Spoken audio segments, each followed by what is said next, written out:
Cartilage injuries in the knee pose a significant clinical challenge due to the tissue's limited intrinsic healing capacity. These focal, chondral and osteochondral defects can impair joint function and quality of life, particularly in active patients. Effective treatment requires a solution that supports biological repair while preserving joint integrity. Hyalofast is a biodegradable hyaluronic acid scaffold designed for minimally invasive arthroscopic implantation. It provides a supportive matrix for cartilage regeneration, offering a practical and versatile option for treating focal defects in the knee.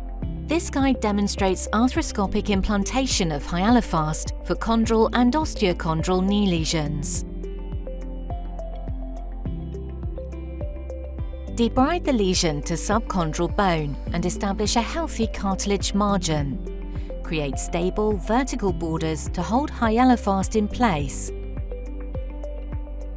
Measure the defect using a calibrated probe. Trim Hyalofast to match the defect. Precise cutting is not critical due to its conformability. Choose bone marrow stimulation or BMAC for biological augmentation. For bone marrow stimulation, make microperforations in the subchondral bone.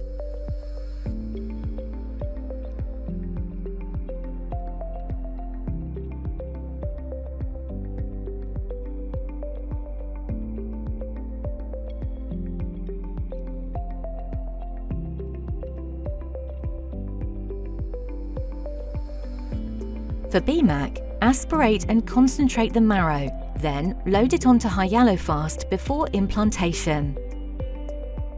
Turn off fluid management and dry the defect thoroughly. Insert Hyalofast into the defect, positioning it just below the cartilage surface and fully contained within the margins.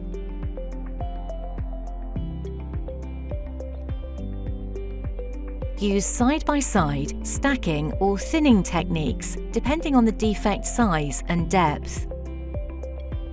Mobilize the joint to confirm Hyalofast stability. Avoid reintroducing fluid. Proceed with standard closure. Once implanted, Hyalofast undergoes gradual biodegradation over approximately 6 months, during which it is progressively replaced by newly formed hyaline-like cartilage. This regenerative process restores the articular surface and contributes to functional joint recovery.